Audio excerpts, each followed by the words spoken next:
Welcome to this academic year's first edition of the Transylvania Lecture Series. My name is Sógor Bence. I am a student of the MCC University program from Kolozsvár, Cluj-Napoca.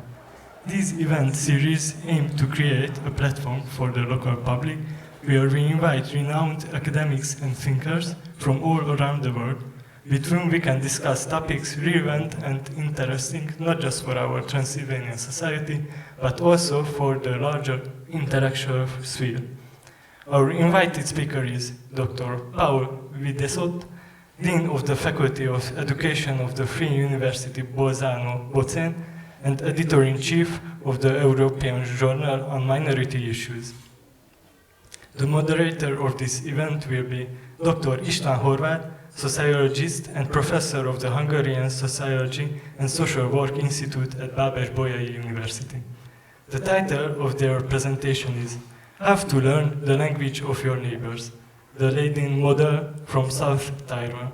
Gentlemen, the floor is yours. Thank you very much.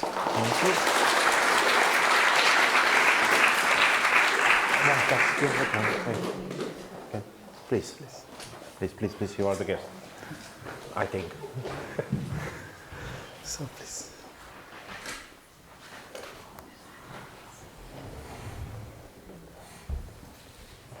So thank you very much for this invitation. It's an honor for me to be here at the MCC. I will try to answer this question in the title, how to learn the language of your neighbors, presenting a special school system we adopt in the Ladin area in South Tyrol. Before I will go in the content of the lecture, from a general point of view, how to learn the language of your neighbors, I think there are 3 points we should remember. It's always good if you have a very strong intrinsic motivation to learn a language. And for the Ladins, it's clear their language is so small that they can simply not survive economically and relations to others with only Ladin. So they are not allowed, they cannot learn more languages, they simply must. And this is a very, very strong intrinsic motivation. Then naturally you need a school system that encourages the learning of languages, and that will be the topic of my speech. And at the end, this is probably a trivial statement I'm saying, but I say it and repeat it always, you must use the languages you have learned. You see, I don't see it anymore. I come from the Dolomitic Mountains. I always say, if you want to learn to ski, you simply have to ski. So if you want to learn languages, you simply have to use the languages. That means you have to use them also outside of the school.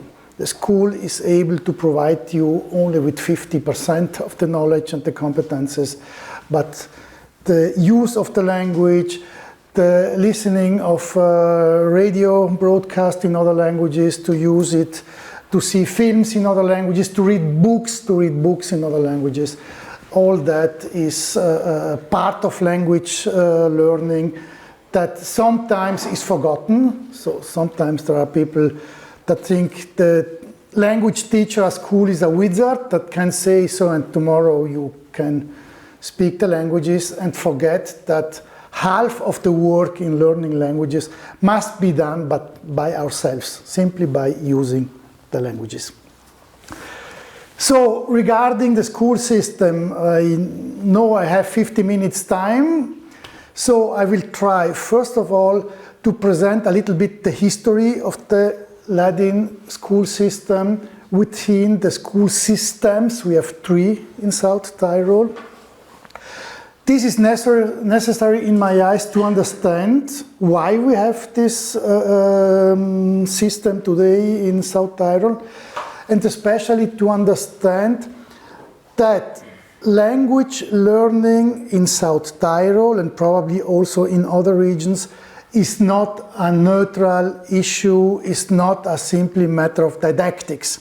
There is always a history in the background, and I will be very short, but probably you know, there was a time where German and Ladin were prohibited in South Tyrol, and therefore each discussion about languages in general always has this historical background when the minority languages were not accepted, were prohibited, and therefore we simply must accept that there is this background.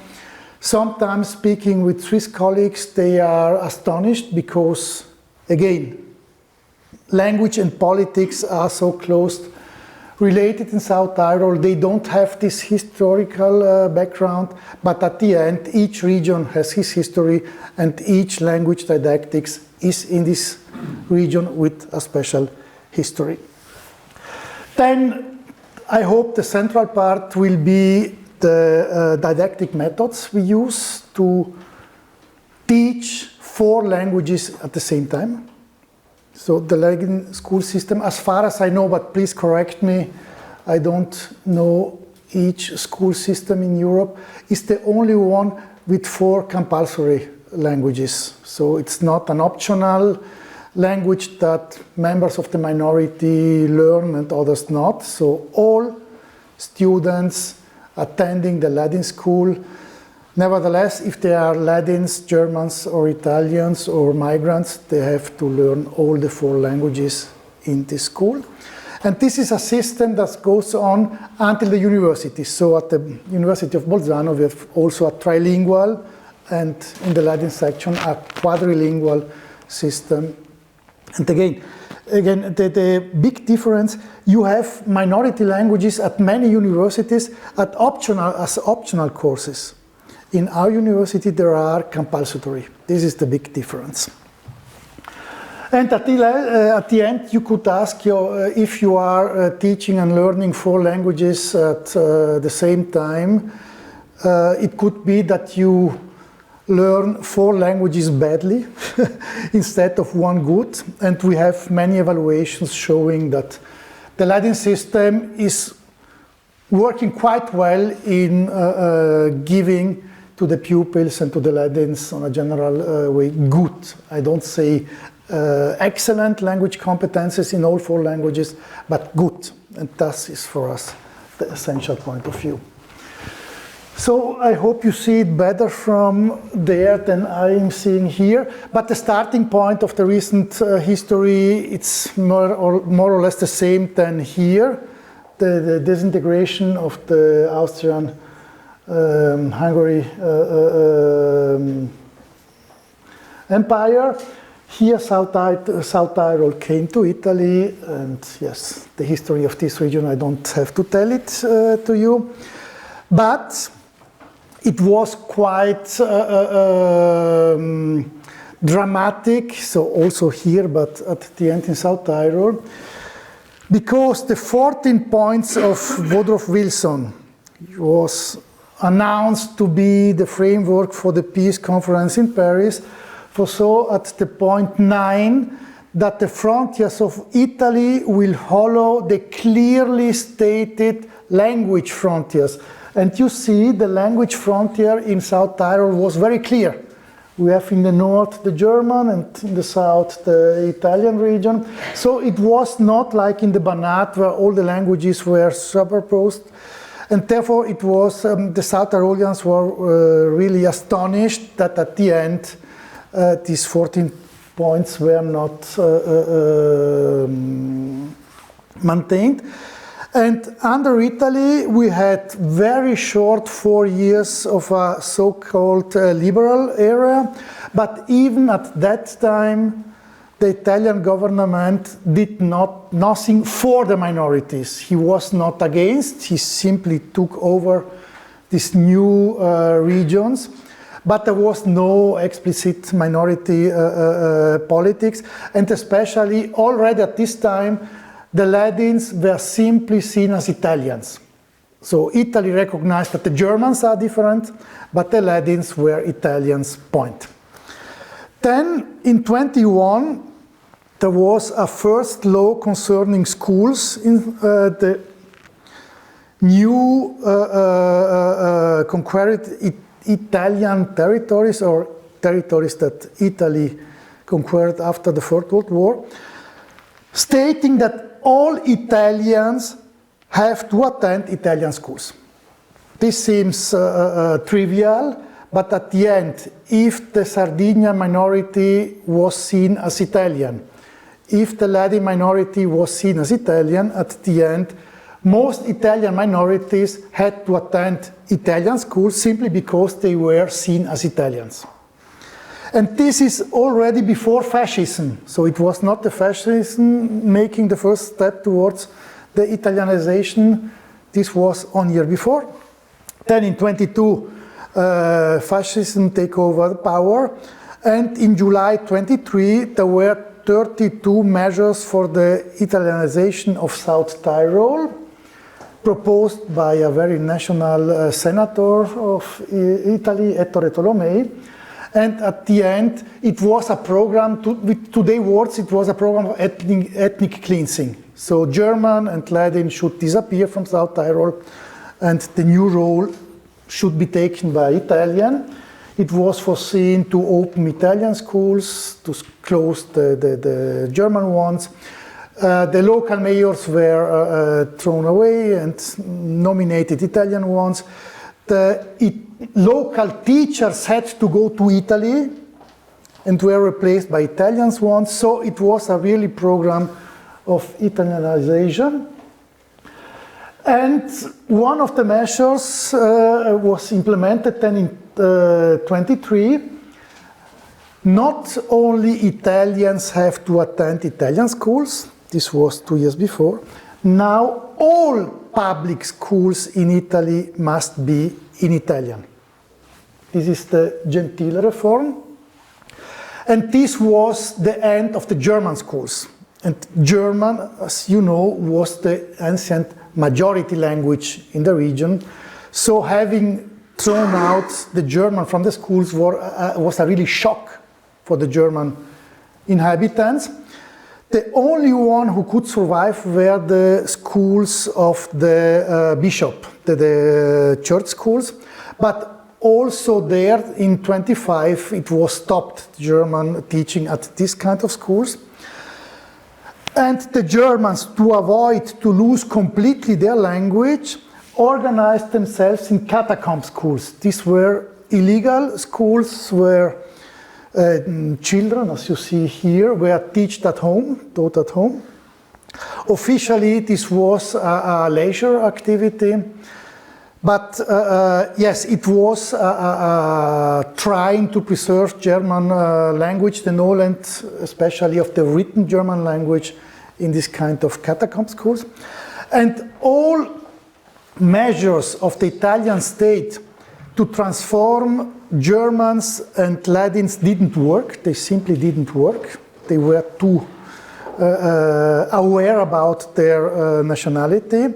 That in 39, to solve the problem definitively, Hitler and Mussolini took the decision that within 6 months, so the treaty was made in June of 39, so by the end of the year, the German and Ladin inhabitants had to choose between the German citizenship and to emigrate to Germany. Remember, at that time, also Austria was again part of the Reich, but they had to emigrate, or they had to choose the Italian citizenship and renounce to every claim to be a minority and to have German and Ladin culture protected. And in this very difficult decision to keep culture and lose the homeland, or to keep the homeland but lose the culture, 85% decided to emigrate. So they opted for the German citizenship. And this would have been the end of the German and Ladin minority if the war wouldn't have gone in another way than planned. you know that in 43, so the first started to immigrate, and of this 85%, you must calculate it about 300,000 inhabitants, 280 more or less opted for the German citizenship. 75,000 emigrated of this optants, but then in 43, Germany invaded Italy because Italy changed part in the Second World War, and then the immigration stopped because South Tyrol was not officially but unofficially annexed to the Reich. It was established a kind of operation zones. Officially it was even not Italy, it was the Socialist Republic of Mussolini in Salò, not rest Italy, but administration was German. And therefore, around this option time, people having opted for Germany were forced to learn immediately German. Otherwise, with 10, 15 years Italian school before, the Italian school was introduced in 21 and 23, they wouldn't have been able to communicate in Germany. So already in 39, beside the official Italian school, there were established German courses for the immigrants. In 43, the German came, there was no reason anymore to emigrate, and the Germans established an official public school in German for German and Ladins, and the Italian school for the Italians remained. And this until the end of the war. At the end of the war, there was a discussion if South Tyrol can go back to Austria or not. At the end, 5th of September 46, Treaty of Paris, there is a decision, South Tyrol remains in Italy, but gets an autonomy. This is the essential resuming of the content of the South Tyrol Treaty in Paris. And even if you are not able to read it, these were these very, very concise treaties of the ancient time. In 2 pages, they were able to establish an autonomy for South Tyrol. And this is very important. The first point is the reintroduction of the elementary and secondary teaching in the mother tongue. This was the very first and most important point, that German and Latin minority get again the right to have the school in their mother tongue. And it was always the question, why was it possible that in South Tyrol there is such an agreement between Italy and Austria, and all other minorities didn't have something like that? Especially the German minorities was expelled from other regions, because the 2 signatures came from Karl Gruber and Alcide de Gasperi. Alcide de Gasperi was the Italian prime minister. Gruber was the Austrian minister for foreign affairs. Both had the experience of the old Austrian Empire, and especially the Article 19 of the Austrian Constitution of 1867. This is a difference to the Kingdom of Hungary.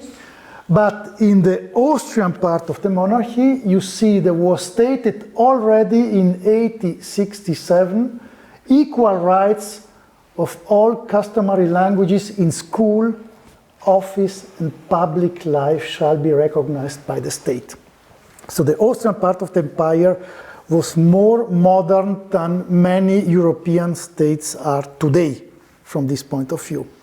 And de Gasperi and Gruber both came from these experiences, and therefore it was possible to establish in 46 a minority status, giving to the minorities collective rights and not only individual rights as there are contained in the Declaration of Human Rights, also of 46, which is typical Anglo-Saxony, 1 man, 1 vote. You have the rights as your private person, as your own, but not as a group.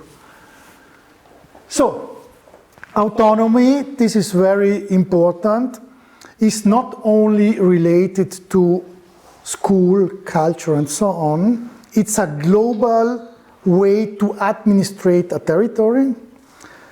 And that it works, I have the census of the last 50 years in South Tyrol. First of all, you see the total population is growing because the economy works. The economy works because the autonomy made peace in South Tyrol. Otherwise, if you have conflicts, the economy cannot develop. The autonomy gave us peace. So South Tyrol is one of the very few mountain regions in Europe, I checked it, with growing number of inhabitants. And when you take a look, the proportion of Germans and Ladins is growing. So Germans and Ladins are among the very few minorities in Europe, not decreasing, because this is the rule, unfortunately, but growing. So I always say this autonomy status is very, very useful from a general point of view to improve the rights of minorities, also from an economic point of view. This, unfortunately, is the situation of the minorities in Romania. I checked the last censuses since 1992, and unfortunately, all minorities here are decreasing and are even strong decreasing. And this situation is the mirror of what happens mostly in Europe. From more or less 350 minorities we have in Europe, 2/3 are strict decreasing, really strictly. Yes, the situation in Romania is an example for this. And we have very few minorities being stable or even increasing. Ladins and Germans in South Tyrol are among the few examples of this second situation. Ladins. This is the Ladin area. You see we are unfortunately divided between 3 provinces in Italy and 2 regions. We are speaking about a population of total more or less 40,000 people, and 30,000 are speaking Ladin. Under or during the Austrian times we were 20,000. So, and you see the majority of Ladin population goes between 94% and 40% in Cortina d'Ampezzo. Ladins were accepted but not recognized by Austria. You see this card, this is the famous Zörnig card of the languages in Austria, had the Ladins recognized. Ladins had the problem, they are using a language which was not written. So Austria accepted the Ladins with their current language, but the Ladin not as culture, language of culture. And that means we had always trouble with school. Because if you are using a language which is not written, so it's hard to have this language at school. And at the end you see Ladin was officially introduced in school only after the Second World War. And before we always struggled to have Italian, German, we wanted to have both, because we need both languages. In the north we are neighbors of Germans, in the south we are neighbors of the Italians. But you see that more than one time the state did see its contrary.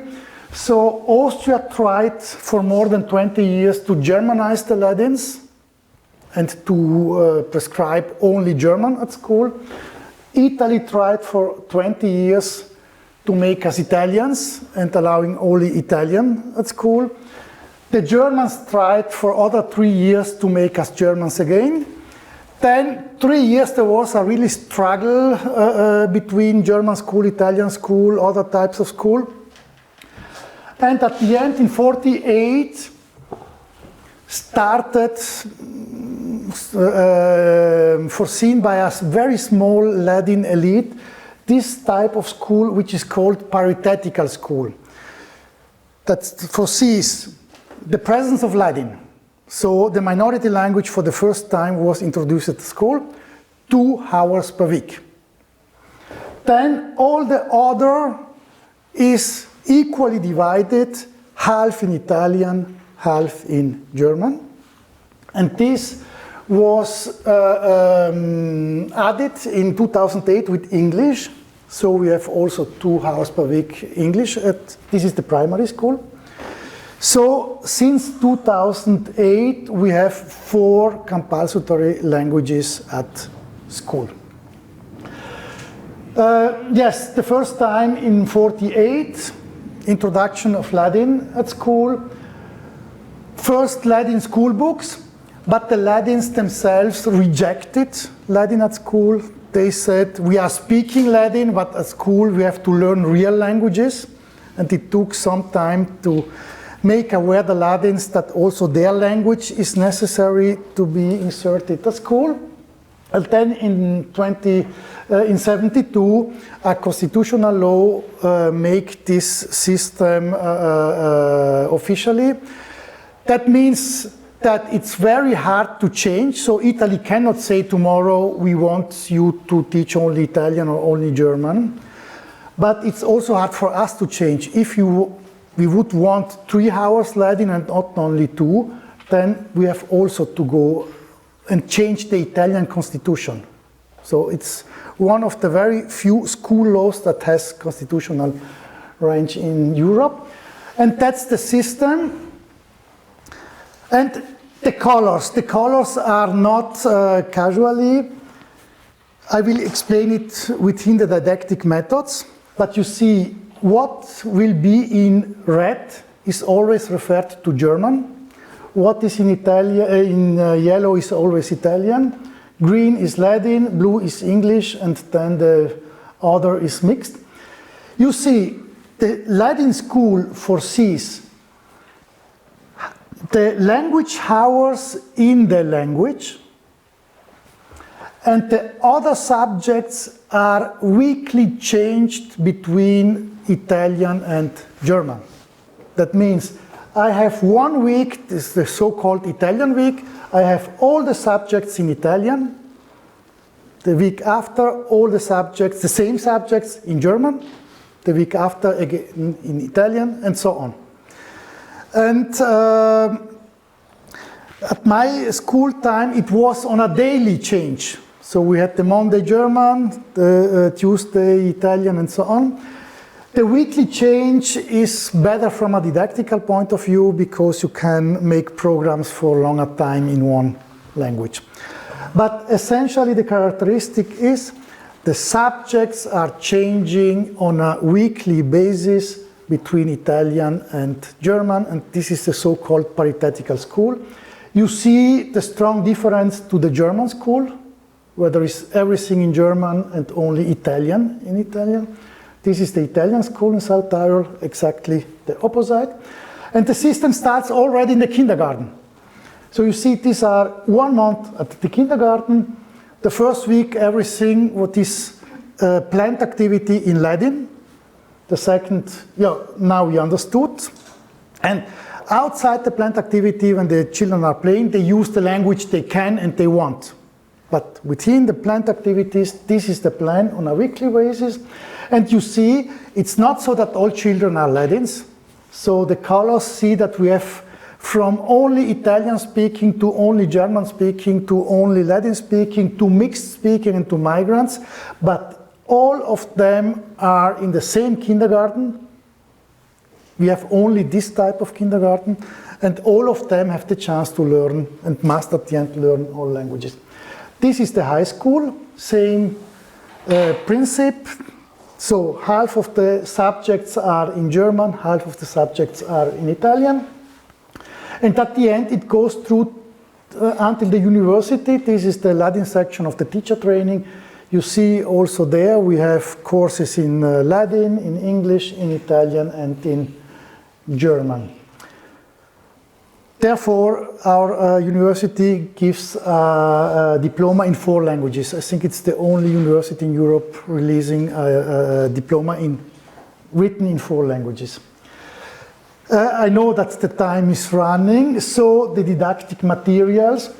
In the kindergarten, we use especially the method of the language order, because there was the question if children between 3 and 5 years have to use in the same time Ladin, Italian and German, probably they are confused and they mix the languages. And our answer was no, because we have only one teacher. It's not so that there is the system one teacher, one language. We have one teacher. Our teachers must be Ladins. This is a law that to teach in the Ladin schools you must be a Ladin. But to make for the children clear that now it's the German time, the teacher in the kindergarten wears or uses something red. Therefore, I said before, the colors are not for a joke, but red is always connected to German, yellow always to Italian, green always to Ladin, and blue always to English. So if someone has birthday and the teacher comes with the blue necklace or something like that, they will sing happy birthday in English. And the children, if they see blue, they already know now it's English. And this goes so far that my children came home and say, today we spoke red. So it's a very close connection between colors and language. And this works. The children make not, so most of them, in some cases can happen, but with these color systems we try, and we are quite sure it works, to make order between the languages and the children are able to differentiate it. We have special phonetic material for the phonetic and phonological awareness, because Ladin and German and Italian and English have very different sounds. So Ladin and German has Ü, for example, Italian not, and we want to avoid that the children says Ü in Italian, where it doesn't exist.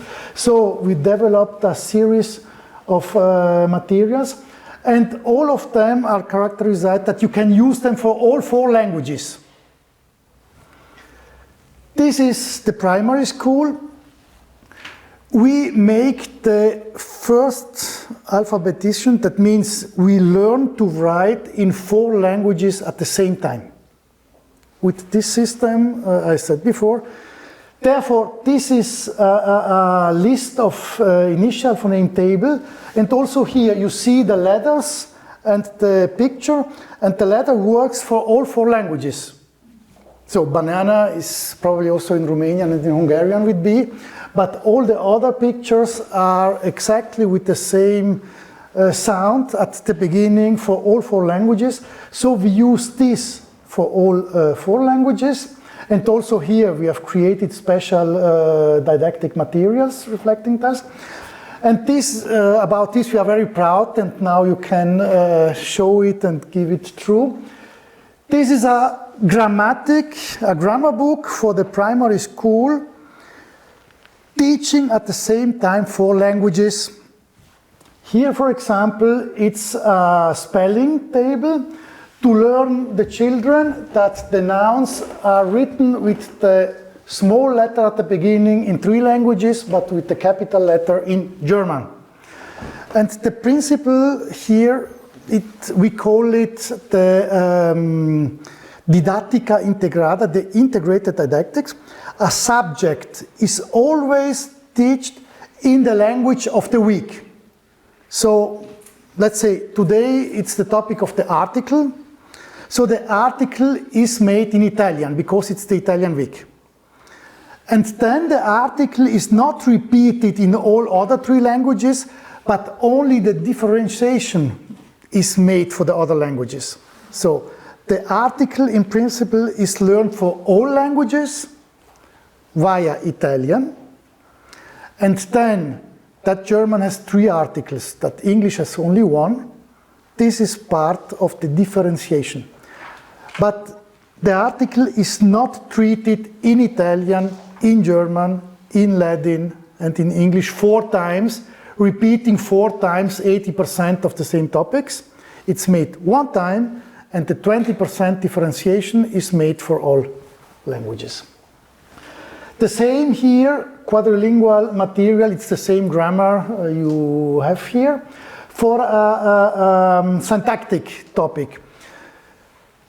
Italian and English has the subject, verb, object order. I go, or I give you the book. German and Latin have the inversion. Today, give I the book. This would be the German syntax. And also here you see all four languages are explained in the same rule at the end. So subject predicate is the rule for all languages. It's presented here. A second lesson will show you if the subject is not on the first place of the sentence, then it comes in Italian and in English at the second place, but in German and in Latin after the verb. This is this kind of. So now I'm going to the results. We have in South Tyrol a highly standardized language examination because to enter in a public job, you must have the certification that you are bilingual, German and Italian, and trilingual if you want to have a public job in the Ladin area. So this is foreseen, and the examination is highly standardized. So Italians, German, Ladins makes exactly the same test. And you see, of the German participants, that means coming out from a German school, 47% are able to pass this exam the first time. For the Italian school, only 30% are able to pass the exam the first time. Ladins, 60%. So if you want to have a number, the Ladins are able, even if they have 4 languages at the same time, to pass the bilingual Italian-German exam 2 times more than the Italians, and yes, more than the Germans also. And another statistic, this examination is divided in levels. Today we would say C1, B2, B1 and A0. And you see the Ladins in each level, because green here are always the Ladins, have a significant higher degree of passing this exam. So I say always, Ladins probably are not as good as Germans in speaking German, but much better as Germans in speaking Italian. And they are not as good as Italians in speaking Italian, but much better than Germans in speaking Italians. And this is what, yes, it's the big advantage of our school system. Yes, the final remarks. So the Ladin school system has these characteristics. All pupils have to attend the same school. So if you are a German or an Italian and are living in a Ladin locality, you must have this trilingual school, otherwise you must go outside to another school. But you cannot say, I'm a German, I don't want to learn Ladin. Or I'm an Italian, I don't want to learn German. They must attend. Second point, Ladin avoids that one of the 2 big languages, German or Italian, becomes too important, and for this brings the second language in an irrelevant position. So the Ladin separating Italian from German avoids that German makes Italian irrelevant and that Italian makes German irrelevant. The minority language and all languages is compulsory, and the teachers are local. So all teachers must be local and must speak all 4 languages. They are trained at the university, especially for this at the end. And yes, the Ladin school is very focused on languages. This is sometimes criticized, and what is with mathematics and other subjects. But clearly also mathematics and sciences are important. But our system is based on this language, on these 4 languages. This is our characteristic, and we must be quadrilingual, therefore there is this language relevant. And at the end, the school system was able to give to the Ladins a multilingual pride. So with Ladin, we are aware we speak something that no other speaks in the world. So it's not a minority language we want to forget, we want to keep it. And then with this, I said before, the knowledge, our system allows us to speak better the second language that the monolingual systems in the rest of South Tyrol do. And I think this was my speech for today. Thank you very much for your attention. Thank you.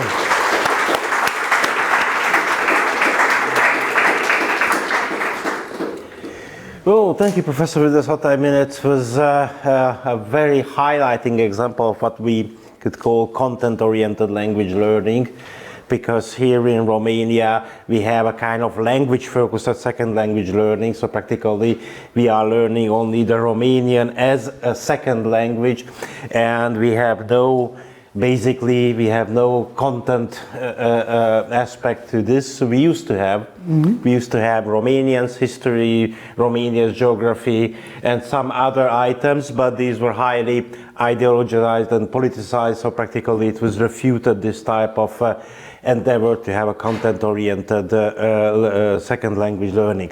But let me ask you, because I have many more questions to have you.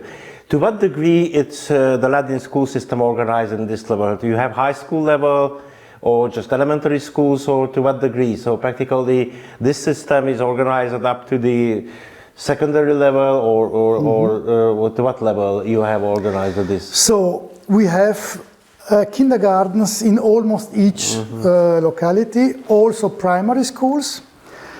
The so-called middle schools, it's the Italian unified school between 11 and 14 years, is in each municipality. And then we have 2 places with high schools, but with a very reduced offer. So at the end, we have the possibility to have an economic high school, then an artistic high school, and language high schools, only these 3 topics. We had what in German is called a Realgymnasium, so with sciences. It was unfortunately closed some years ago because it didn't have pupils enough to be opened. So until 14 years, most of Ladins are really part of this system.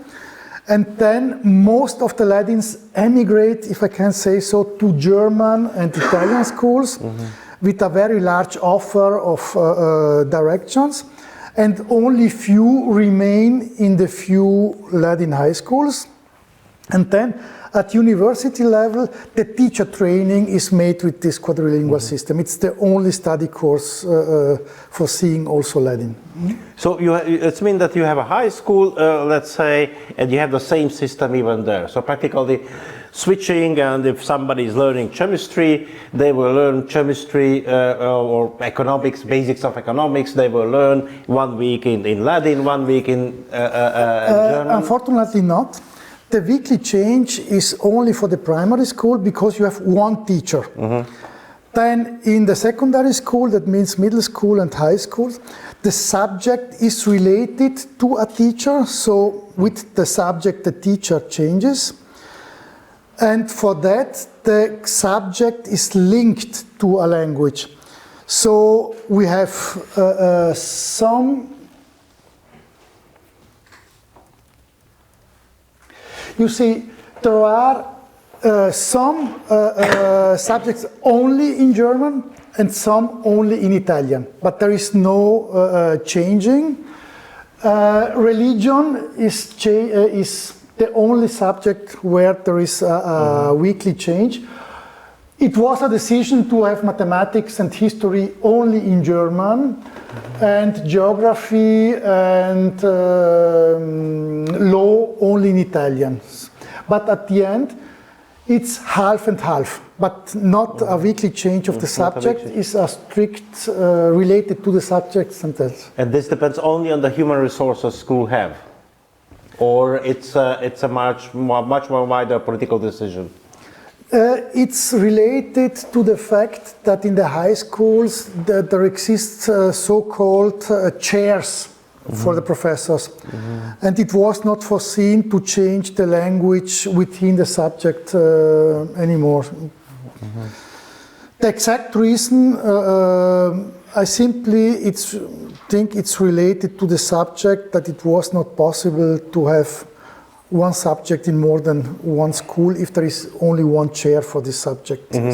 So it's a kind of human resource and organizational aspect, so they are not politically defined in this aspect. When you are speaking of Ladin schools, because for a minority it's very important to have the sense of proprietarity, of ownership of the educational system. I mean, that was a major, and for us ownership means also that to use only and almost exclusively and dominantly the Hungarian language. When we are speaking about Hungarian schools, it means primarily the fact that Hungarian is used as a basic language, of course, accepting the Romanian language teaching. When you are saying Ladin schools, what do you mean exactly? I mean, how people know that this is a Ladin school if they are mixing the language in this way, this wonderful way that you are presenting it? This is a highly discussed debate, because in South Tyrol we have these three types of schools. And the official name of the one is School with German Teaching Language, and we call it simply the German school. Then the school with Italian as teaching language, that's what we call simply the Italian school. And as an analogy, we call the third one the Ladin school, knowing that the official name is School of the Ladin Localities. This is the official name. And in fact, there is a discussion why to call a school Ladin school if the Ladin is only 2 hours per week and is largely dominated by Italian. So at the end, if we look at the strictly amount of hours, Ladin has the same place than English, knowing that English is a foreign language and Ladin is the local language. But at the end, we are fully identifying with this system. At the beginning, I told there was many complaints about the introducing Ladin at school. We are speaking in a time where no Ladin school books existed, where people were used to speak Ladin at home and to learn German and Italian. Now sometimes we have the inverse, they speak German and Italian at home and have to learn Ladin. But once that people were aware that with this multilingual system, Ladin cannot miss, because otherwise we would have a German or an Italian school. Ladin cannot miss. And Ladin is the basis of this multilingualism. The acceptation rate raised to 99%. We make regularly surveys. What do you think about the Ladin school? Especially in the 90s, there was a discussion to have 1 Ladin hour more. But as I told before, this means to change the Italian constitution, and then we renounced, saying if we are able to use this system of the integrated didactics, that means one topic is made in Italian but then added the differences, especially for the other languages, then we are able to introduce Ladin also during the German or Italian hour. For example, when the teacher is making the animals of the forest, then if it's when it's the Italian week, he makes the terminology in Italian. But then he adds the English names, the German names, and the Ladin names. So we have more, in reality, more Ladin than the strictly 2 hours show. Again, in 88 we had the first survey where the acceptance of this model was higher than the critics, because we had many times the idea, yes, Ladins are speaking 4 languages, but 4 languages bad. Now, with the result of this bilingual exam, we could prove it's not so. So we are not worse than the Germans or Italians. We are even better in making the bilingual exams. And now the last one was made before COVID. So the acceptance was so high that it was even a surprise by the school administration. And so at the end, we fully identify with this system, and therefore we call it Ladin school. Mm-hmm. But there is also a legal definition, because you have the Ladin municipalities, and the municipalities are, in a certain sense, responsible for the functioning of the school. Practically, exactly. It has to do with the autonomy status also, with the particular thing. That's fascinating. On the other hand, what I want to ask you, of course, linguistic output, it is clearly, you showed that in terms of knowing the second and the third language, the German or the Italian, those who are going through the school system are performing much better than the others. What about the other types of outputs? I mean, I don't know what is the school system if in Italy, if you have some closing exams or different types of exam system, how these students are performing on these subjects. I mean, we have after 8 years of schooling, for instance, in Romania, there is a kind of assessment exam, which is a kind of nationwide exam. So it's the results that are produced, they are comparable. How these are comparable, they result? I mean, if in terms, because multilingualists usually they are saying that it's enhance your creativity and enhance your different other abilities beneath the language use. Memory and other types of competences are, however, well developed. So if you have a kind of assessment of this, that people are performing adequately or better or even much better than in other circumstances? In the other subjects, we are in the average. We have on the one side, the official Italian marks at the end of the middle school and the high school. And we are in line with the German ones. And from this point of view, we are a little bit lower than the Italian school, but this is generally explained that Italian teachers give higher marks. This seems to be a general rule that Italian teachers are a little bit more generous than the strict German ones, and so because we compare it, the highest mark you can have at the end of the high school is 100 in Italy. And the number of hundreds in the Italian school is proportionally much higher than in German and in Ladin school. And the general explanation is not that the Italian pupils are better, but that the 100 is given more easily. So it can be, mustn't be.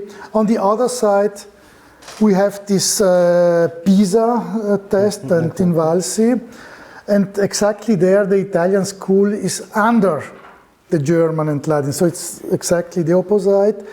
In this case, it's sometimes explained, and it's true, that the Italian school has the large majority of migrants. They go to the Italian school and not to the German one. So you see, each group has a special explanation if the things go good, and has another explanation if the things go not so good. But from a European point of view, the South Tyrolean school is quite good. So we are not at the Finnic level, but we are higher, largely higher than the average of Italy. So the multilingual system seems to have an effect also on the other subjects. Okay, let me ask you some issues about Ladin. I mean, about the sociolinguistic situation of Ladin. Okay, of course, it's a subject in the school. It's a medium of instruction within the school. But practically outside of the school, there is a family language. You have other types of users. What types of institutions are working? Newspapers, other cultural institutions, and what is the uses of Ladin teaching outside the school? I mean, what is the impact? I mean, you have a kind of linguistic revitalization or a compact linguistic community. What is the experience with the Ladin? So it's one of the smallest minority languages in Europe. We are 30,000. And I have my private list of European languages. I have always 105 on my list. And we are on the 91st position.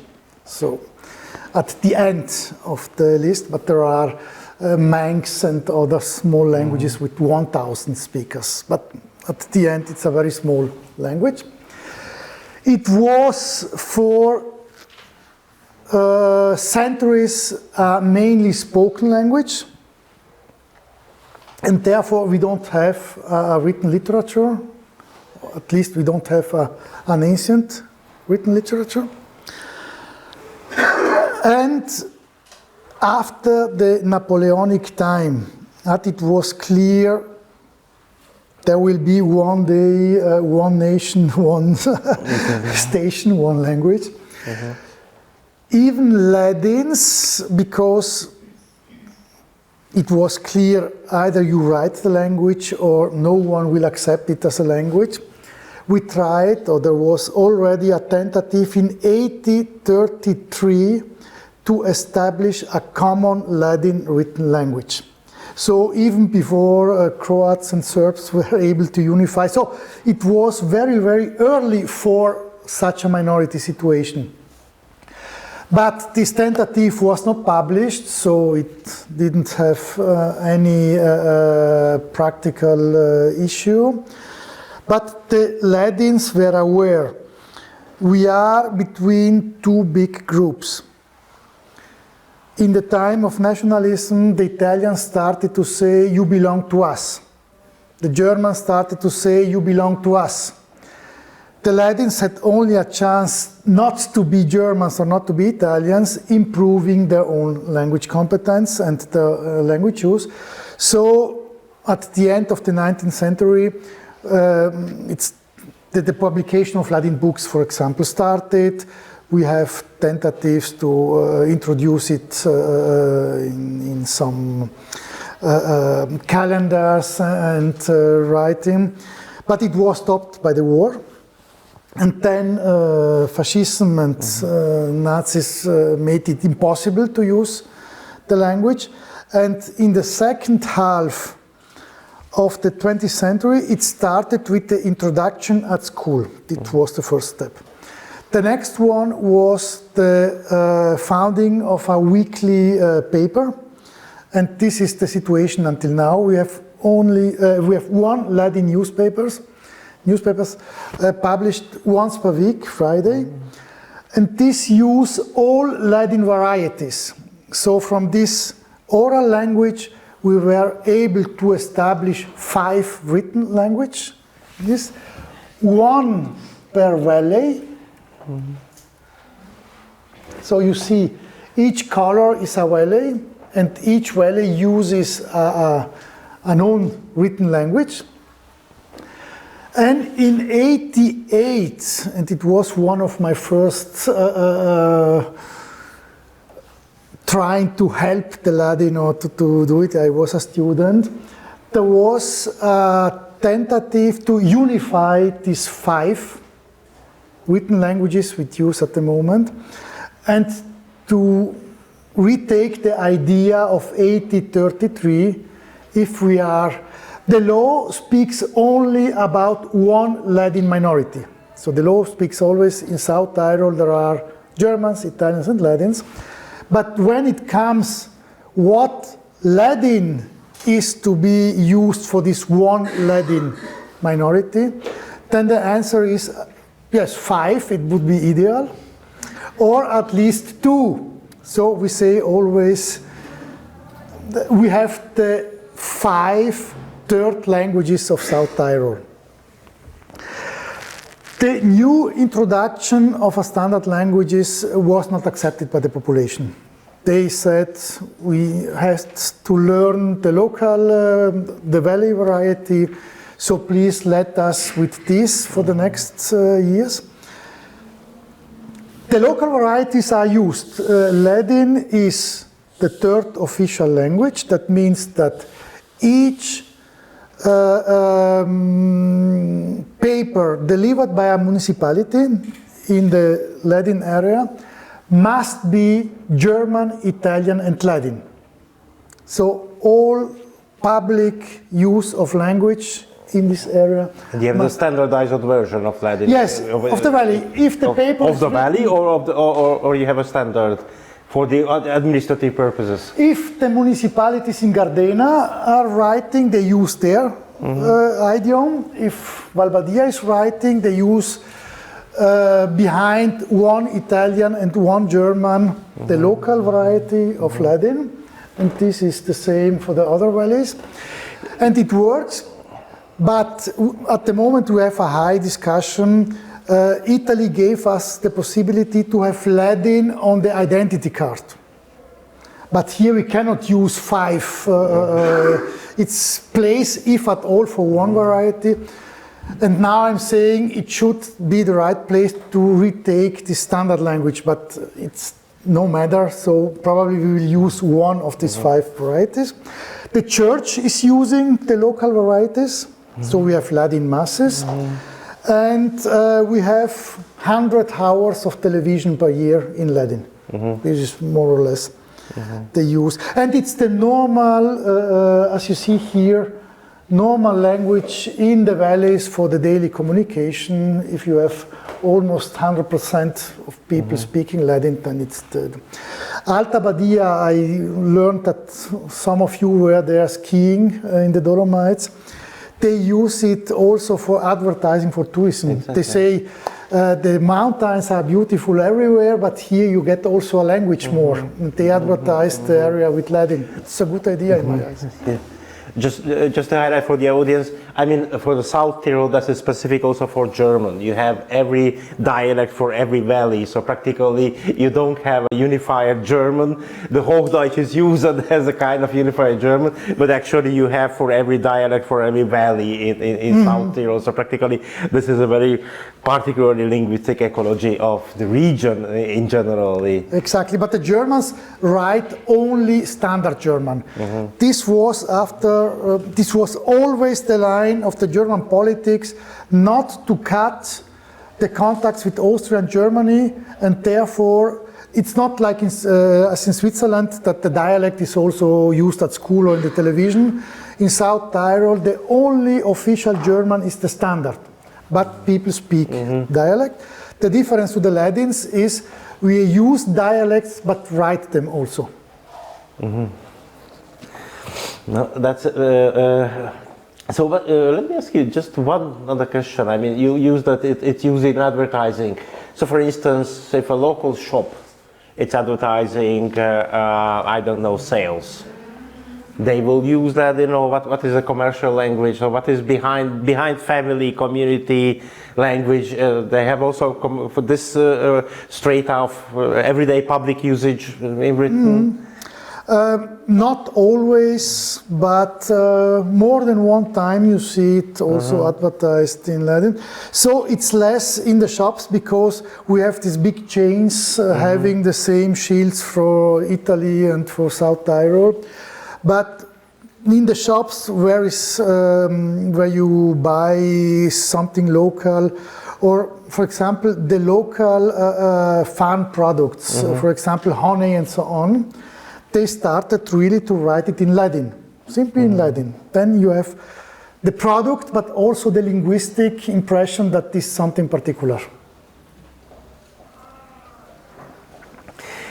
Okay, I know that I could ask you any other, lots of other aspects, but I think that the audience has also questions to formulate, whether to clarify or just to comment any aspect that you have, because it was a fascinating presentation of how content-oriented language learning, second language learning could work.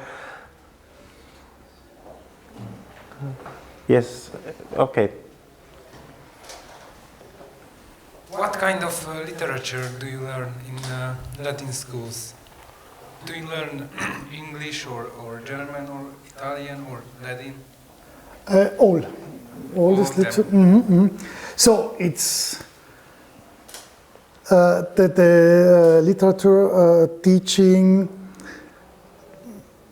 related to the most important authors. So we are not reading the whole Italian, the whole German, and the whole English literature. So it's the authors part of the program for each language. And especially for Ladin, we have, first of all, we have special reading books. But for Ladin, there is not so much literature because the standard works were written at a time where the orthography was completely different than the current orthography. So what we need, or would need, would be a transposition of the good Ladin literature of the 19th, 20th century in the current orthography, that children are able to read it. This was made, but only in internet. So in internet you find the Ladin literature in a digital form. But from this we are lacking a book about Ladin literature for school. For the other, at the end, I see that the real literature is decreasing. So I remember at my time we were used to read Heinrich Böll and so on in the German literature. These texts have completely disappeared from the school books of my daughter, for example. Now there are many texts especially made for a school book, and literature is a little bit disappearing from the school books. For me, it's a pity. I always say, if you want to learn a language good, you must be able to read also literature. But this seems to be something changing in the didactic structures of our days. And do you learn Italian literature in Italian? Yes. And German in German? Exactly. Mm-hmm. Cool. So we read the originals, not translations. Mm-hmm. So my question is that could you imagine other areas in, let's say, Europe where a similar school system could be imaginable? Because I have the feeling that this only could have been done in your area, because the Ladins don't have a national, so a state which represents their culture, and therefore it's a very peculiar example. Mm-hmm. Could you imagine other examples? Thank you for your question, because more than one time I'm asked, why don't the Germans and Italians in South Tyrol simply take your school? So if you see that Germans have problems with Italian and Italians have problems with German sometimes, why don't they simply take your school system? And I always say, the school is the most important expression of a territory. So you cannot take one example from here and put it elsewhere without taking in account the history, the local reality, and so on. So the Ladin school system works because we have a minority language, that's the language of the population, but it's clear it's not enough. So it's not comparable with Hungarian, where at the end it's a fully standardized state language. No one can say you cannot live with Hungarian. You are able to live in with Hungarian. So a situation where the minority language is really a minority language, and there are two big languages that are on the same level. In Europe, we have very, very often the situation a minority language and one majority language. And in this constellation, the minority language is simply not able to defend herself alone for the majority language.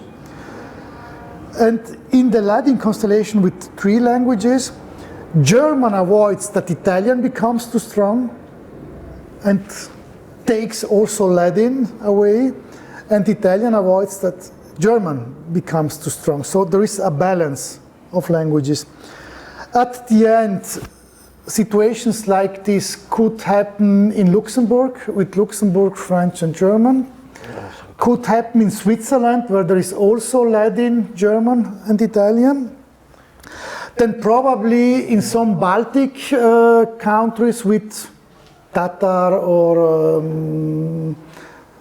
the local really minority language, then the state language, Estonic or Livonic and Russian, because they have this constellation. But yes, probably it wouldn't work with German and Italian, because these are two languages that can live for their own. And therefore, sometimes I think probably also here, the Hungarian-Romania situation is closer to the Italian-German situation in South Tyrol than the Ladin one. This, as far as I understood.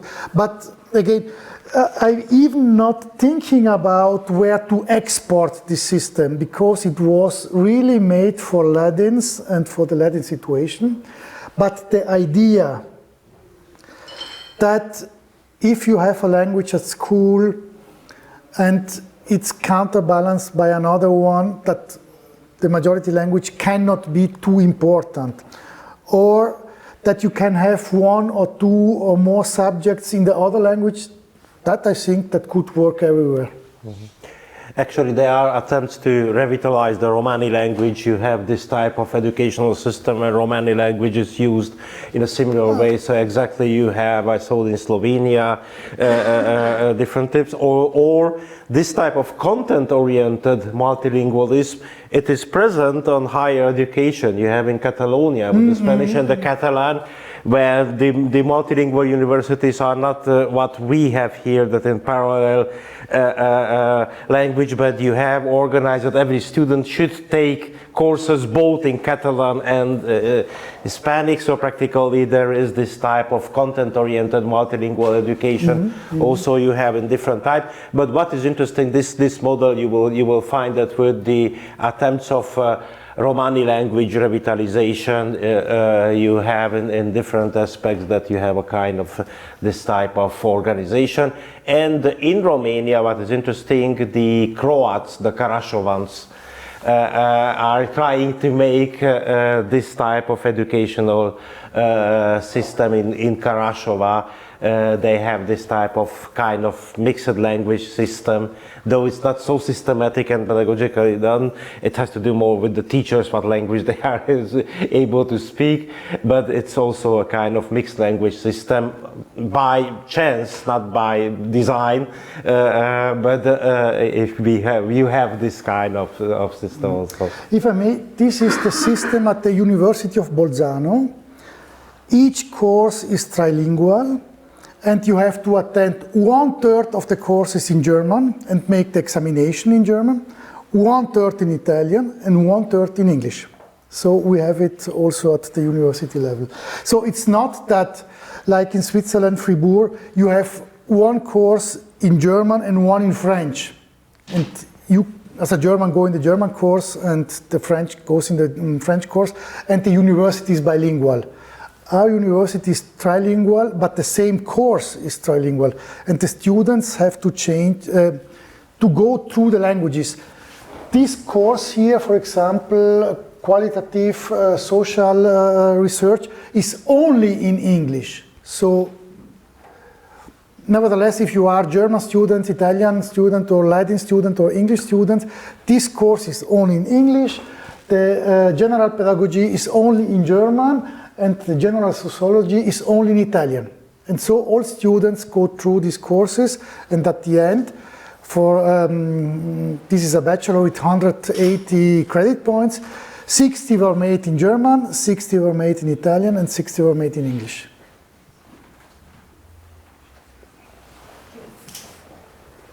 Thank you very much for your presentation. My question is about the human resource. What's happening, because in your school, in your education system, we have 4 languages. What's happening with human resource, with teachers, when missing? What's happening in this case? Until now, fortunately, we didn't have the problem. Until now.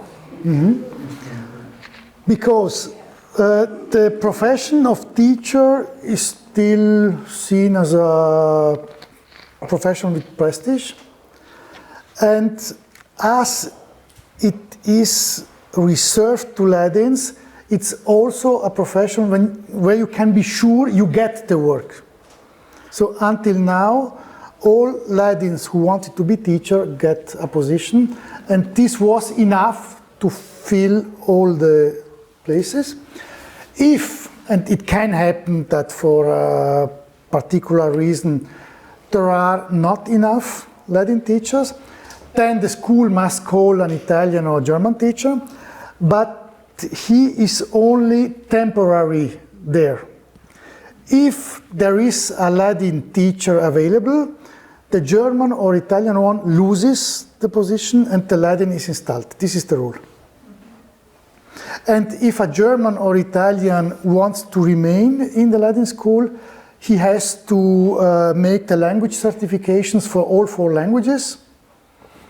He must declare himself as a Latin, and then he can... No, but declare himself as a Latin means to have the certification. There is a very strict Latin examination. But if one can Latin and all the other languages, also Chinese can be a teacher in Ladinia. So it's not that you must be a genetic Latin. This is, it's simply Latin is one that has the certification in all the languages, included Latin, and then you can teach. Thank you very much. I mean, I was sent signals that we should ask for the last question. If anybody has a kind of last question, it was suggested that we should conclude. Yes? My question would be, you mentioned that there are 5 different variants of the written Latin language. And then how is it in the school? Are the books different? They write it in different... Yes.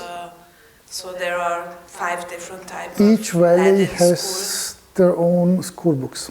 So there is not like in German Hochdeutsch, there is not a Hochladin or something. Until now, no.